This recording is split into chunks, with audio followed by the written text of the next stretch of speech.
নমস্কার বন্ধুরা, তন্নির বই কথন ইউটিউব চ্যানেলে আবার সকলকে জানাই সুস্বাগতম।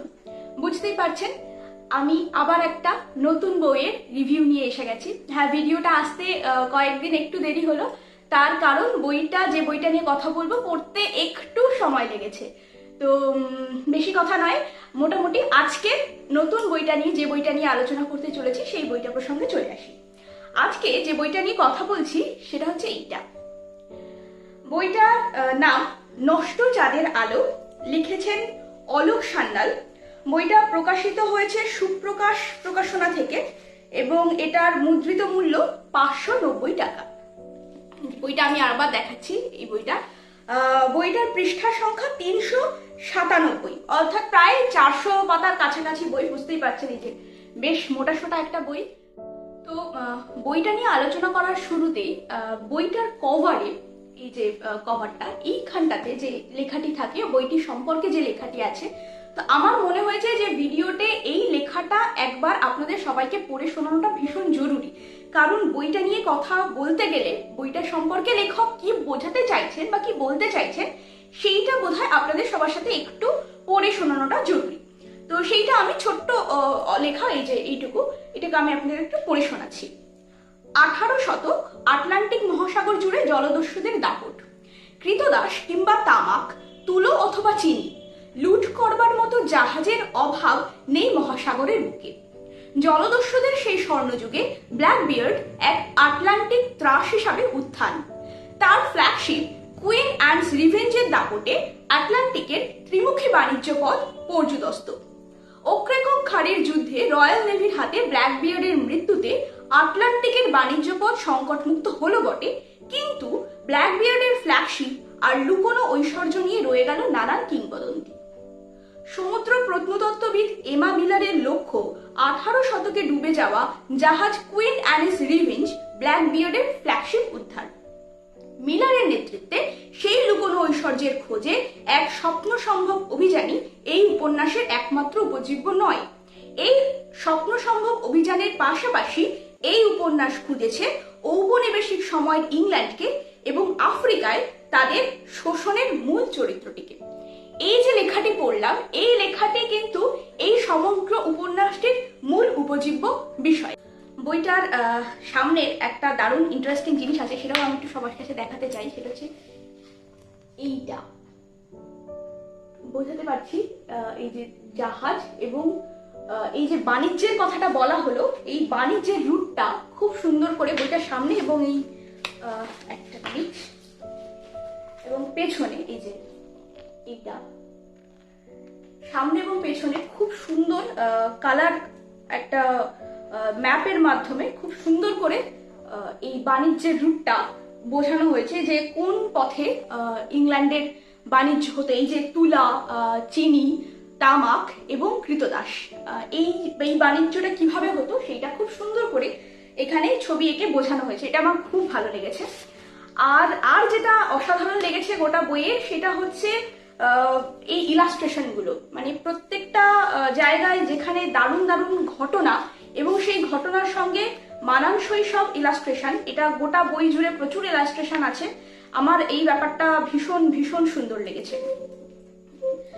তো এবার আসি বইটার মূল বিষয় প্রসঙ্গে, নষ্ট চাঁদের আলো। এবার এই চাঁদের আলো কেন নষ্ট সেটা বলতে গেলে সেইটা আমার মনে হয় যে উপন্যাসটা একটু অনুভব করার বিষয় আছে, যে চাঁদের আলো কেন নষ্ট হলো। এটা আমি বলবো না, এটা আমি সবাইকে অনুরোধ করব যে উপন্যাসটা পড়ে আপনারাই অনুভব করবেন যে নষ্ট চাঁদের আলো কেন উনি নামকরণ করেছেন। আমি যেটা নিয়ে বলবো যে উপন্যাসটার গঠন এবং ভাষা অসাধারণ, ভাষার বাঁধন অসাধারণ।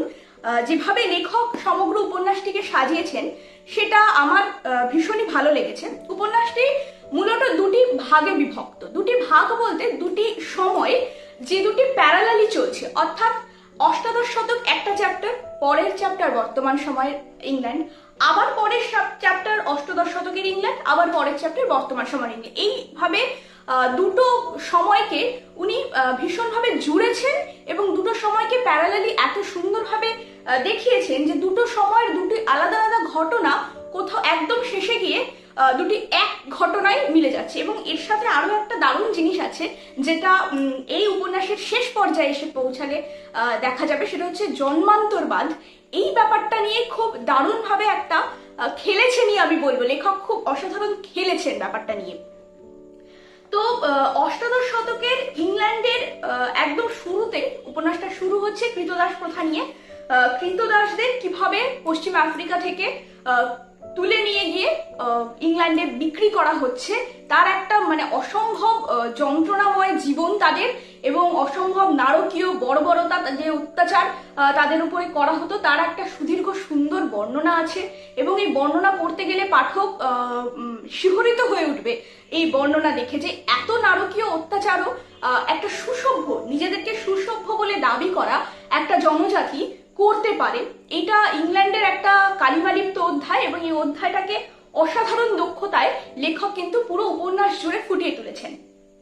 এবং একই সাথে চলে আসে বর্তমান সময়ে, যেখানে ডক্টর এমা মিলার, যিনি একজন প্রত্নতত্ত্ববিদ, সমুদ্র প্রত্নতত্ত্ববিদ অর্থাৎ মেরিন আর্কিওলজিস্ট, তিনি চেষ্টা করছেন সেই সময়টাকে তুলে আনার জন্য।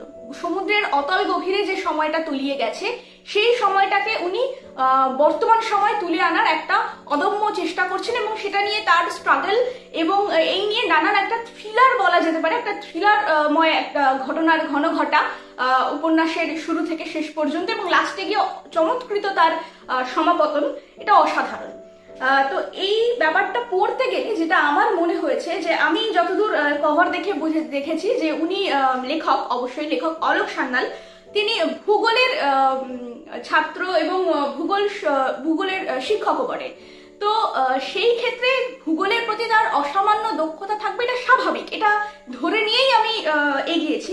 কিন্তু যেটাই আমি অসম্ভব চমৎকৃত হয়েছি সেটি হচ্ছে ওনার ইতিহাস সম্পর্কে, এবং বিশেষ করে ইংল্যান্ডের ইতিহাস, যেটা আমাদের মতো ইংরেজি সাহিত্যের ছাত্রছাত্রীদের কাছে খুব একটা পড়াশোনার বিষয়, যেটা বেশ ইন্টারেস্টিং বিষয় বটে, সেই বিষয়টাকে যে উনি এত সুন্দরভাবে আত্মস্থ করেছেন এবং বিষয়টাকে গভীর পড়াশোনার মধ্য দিয়ে পুরো উপন্যাসটিকে তুলে ধরেছেন, সেইটা আমার অসাধারণ লেগেছে।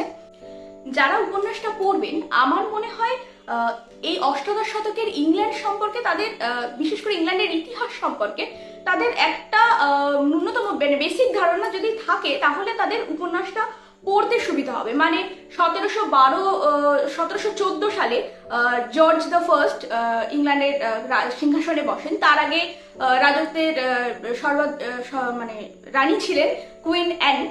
তো এই কুইন অ্যান থেকে জর্জ দ্য ফার্স্টের যে ট্রানজিশনটা, এবং তার সাথে উইগস এন্ড টোরিজ যারা আছে তাদের পার্লামেন্টে কি ভূমিকা, তারা এই যে বিভিন্ন জায়গার গভর্নররা তারা কিভাবে রাজত্বের রাজকার্য চালাতে সাহায্য করছেন, এবং সব থেকে বড় বিষয়, এই কুইন অ্যানের সময়ে যে জলদস্যুদের উত্থান, একটা সরকারিভাবেই তাদেরকে লাইসেন্স দেওয়া হয়েছিল যে তোমরা লুটপাট করো, মানে যেহেতু নৌবহরের একটা ব্যাপার আছে, নৌবহরের যুদ্ধের ব্যাপার আছে, তো সেইখান থেকে পাইরেটসদের উত্থান, এবং একইভাবে যখন রাজত্ব চেঞ্জ হচ্ছে তখন গিয়ে সেই পাইরেটসরাই হয়ে যাচ্ছে রাজদ্রোহী।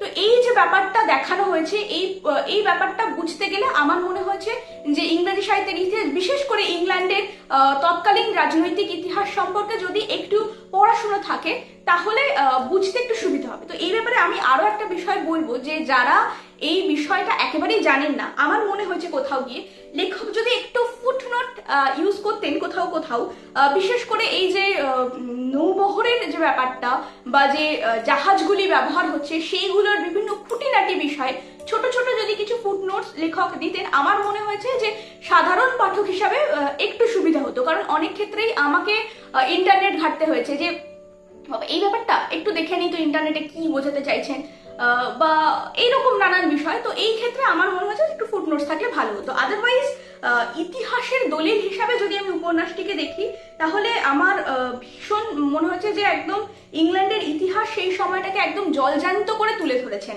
কোথাও কোথাও মানে শুরু থেকে শেষ পর্যন্ত পড়তে গিয়ে আমার মনে হয়েছে যে একটা হলিউডের সিনেমা দেখছি, যে একদম একটা ইতিহাসে চলে গেছি, আবার খানিকক্ষণ পরে পরের ইয়েতে একটা বর্তমান সময় চলে এসেছে, এবং আমি কোথাও গিয়ে চরিত্রগুলোকে যেন চোখের সামনে দেখতে পাচ্ছিলাম। চরিত্রগুলোর এত অসাধারণ বর্ণনা যে কাকে কিরকম দেখতে, বিশেষ করে যখন এডওয়ার্ড টিচ, যিনি ব্ল্যাক বিয়ার্ড, যার ফ্ল্যাগশিপ নিয়ে এত মানে ঘটনার ঘন ঘটা আর কি, সেই এডওয়ার্ড টিচের যে বর্ণনা, যে দশাশয়ী চেহারা, একটা শয়তান, নিজেকে তিনি শয়তান বলে মনে করছেন, সেই শয়তানের যে বর্ণনা, কিংবা একেবারে ন্যূনতম যদি একদম সাধারণ সময় চলে আসি তাহলে এমা মিলারের চরিত্র হোক, কিংবা তার ভাই এলিন বা ফাদার সাইমন, এদের প্রত্যেকের চরিত্রের বর্ণনা, এবং অবশ্যই যে ভিলেন তার জোনাথনের বর্ণনা, মানে এটা অসাধারণ লেগেছে আমার। এই বর্ণনাগুলো, প্রত্যেকটা মানুষের বর্ণনা আমরা পড়তে গেলেই বুঝতে পারবো যে ও এই লোকটা একে এরকম দেখতে।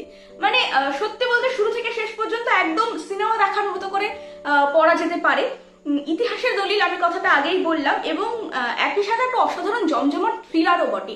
কারণ বর্তমান সময়ে এই কুইন অ্যানিস রিভেঞ্জ, যে ব্ল্যাক বিয়ার্ডের যে ফ্ল্যাগশিপ জাহাজটা নিয়ে এই গল্পের সূত্রপাত, সেই জাহাজটির অতীতের বর্ণনা, এবং তার সাথে এখন বর্তমানে এমা মিলার কিভাবে সেই জাহাজের কাছে পৌঁছে যাচ্ছেন, বা এই পৌঁছাতে গিয়ে তাকে যে নানান রহস্যের মধ্য দিয়ে যেতে হচ্ছে, তাতে খুন আছে, তাতে লোভ আছে, এবং এই লোভের কি ভয়ঙ্কর পরিণতি হতে পারে সেটাও একটা দারুণ বর্ণনা আছে। তো সব মিলিয়ে আমার কিন্তু অসাধারণ লেগেছে এই গল্পটা। এবার আলোক সান্যাল সম্পর্কে আমার কিছু বলা হয়নি। আমি অনেকে বলতে পারেন যে আমি এই উপন্যাসটির খোঁজ পেলাম কোথা থেকে, সেইটা আমার শুরুতেই বলা দরকার ছিল। যাই হোক, আমি উপন্যাসটার খোঁজ পেয়েছি, মানে অলোক সান্যালের লেখা আমি প্রথম পড়েছি সায়ন্তনীর পাতায়। সায়ন্তনীর গত শারদ সংখ্যায় যতদূর মনে পড়ছে ওনার একটি ছোট গল্প ছিল, গল্পটির নাম লাঠি। তো ওইটাও একটা অসাধারণ ক্রাইম থ্রিলার ছিল, একটা ক্লেপ্টোম্যানিয়াক লোককে নিয়ে। যাই হোক, তো সেইটা পড়ে আমার মনে হচ্ছিল অসাধারণ লেখা। এবার তারপর সায়ন্তনীর যখন দ্বিতীয় আর একটা সংখ্যা আমার হাতে আসে, হাসি সংখ্যা, সেই সংখ্যায় আমি এই বইটির বিজ্ঞাপন চোখে পড়ে। তো তখন আমার মনে হয় যে বাহ, দারুণ ব্যাপার, তো তাহলে বইটি অবশ্যই হাতে নিয়ে বা পড়ে দেখা যেতে পারে। এবং নামকরণটি আমার অসাধারণ লেগেছে, নষ্ট চাঁদের আলো। তো তারপর আমি বেশ কিছু ফেসবুক পোস্টেও বইটি সম্পর্কে জানতে পারি, মানে অনেক পোস্টেই দেখতে পাই। তো আমার ভীষণ কৌতূহল হয় বইটি সম্পর্কে জানার জন্য, এবং কলেজ স্ট্রিটে যাতায়াত করে তো বইটি সংগ্রহ করি। এবং আমার হাতে বইটি দেখার পরে কিন্তু অনেকেই আমার হাত থেকে নিয়ে বইটি চোখ বুলিয়ে তারা ভীষণ মানে আপ্লুত হয়েছেন এবং বলেছেন না বইটা আমাদের পড়ে দেখা উচিত। তো আমি আমার যারা দর্শক ভিউয়ার আছেন তাদের প্রত্যেককে আমিও একইভাবে প্রলুব্ধ করতে চাই যে বইটি অবশ্যই হাতে নিয়ে একবার পড়ে দেখুন। আমি বলছি একদমই ঠকবেন না, অসাধারণ একটা লেখনীর মধ্যে দিয়ে একটা অসাধারণ সময় কাটাবেন বলতে পারি। অষ্টাদশ শতকের ইংল্যান্ডে পৌঁছে যাবেন, সেই সময়ের সামাজিক অবস্থা, সেই সময় রাজনৈতিক অবস্থা সম্পর্কে একটা অসাধারণ ধ্যান ধারণা পাবেন, এবং একই সঙ্গে বলতে পারি যে সেই সময় হয়তো কিছুটা ঘুরেও আসতে পারেন। কারণ সেই সময় একটা নারীর অবস্থান, সমাজের নারীর অবস্থান, সেই সময়ের ইংল্যান্ডের সভ্য মানুষ যারা বলছেন বা রাজকর্মচারী যারা আছেন তাদের সামাজিক অবস্থান, সেই জায়গায় দাঁড়িয়ে যারা কৃতদাস অর্থাৎ আফ্রিকা থেকে যাদেরকে কিনে আনা হয়েছে তাদের অবস্থান, এবং একই সাথে আমেরিকায় যারা কোলোনাইজড আছেন অর্থাৎ নেটিভ আমেরিকান যারা, তাদের অবস্থান, এই সবটা ভীষণ সুন্দরভাবে লেখক কিন্তু ঘটনার ক্রমের মধ্য দিয়ে ফুটিয়ে তুলেছেন। এবং একই সাথে আমি এটাও স্বীকার করব যে আমার কিন্তু কোথাও গিয়ে মনে হয়নি যে লেখক অহেতুক মানে তথ্য সমৃদ্ধ করেছেন। না, যে তথ্যগুলি আমরা পাই সেটা সম্পূর্ণভাবে পুরোটা উপন্যাসের উপজীব্য বিষয়। মানে এরকম নয় যে উনি এই সময়ে এই হয়েছে এরকম একটা বর্ণনা দিচ্ছেন, না, উনি করছেন যে লেখক বা যে চরিত্রটি ওই সময়, সেই চরিত্র তার মুখ দিয়ে বলছে যে এই ব্যাপার ঘটছে বা আমার চতুর্দিকে এই ব্যাপার হচ্ছে, বা তাকে ঘিরে আর চরিত্ররা কিভাবে রিয়াক্ট করছে সেই সবটা চলে আসছে। এবং একটা কৃতদাস কিভাবে পাইরেটসদের দলে নাম লেখালো এবং সে কিভাবে পাইরেটসদের একজন হয়ে উঠলো, এটারও একটা দারুণ বর্ণনা আছে। অজস্র চরিত্র পুরো উপন্যাসটা জুড়ে ঘোরাফেরা করে, এবং কোথাও গিয়ে আপনিও কখনো কখনো হয়ে ওঠেন যে আমার তো মনে হয়েছে যে আমিও বোধহয় উপন্যাসের একটা চরিত্র, আমিও বোধহয় ওদের সাথে ওই নৌকায় আছি, বা আমিও বোধহয় ওই সাথে ওই সময়ের ইংল্যান্ডে পৌঁছে গেছি। তো এই সামগ্রিকভাবে আমার ভীষণ ভালো লেগেছে অলোক সান্যালের এই উপন্যাস নষ্ট চাঁদের আলো। তো আমি এর বেশি কিছু বলবো না, কারণ এর বেশি কিছু বললে একটা স্পয়লার দেওয়া হয়ে যাবে।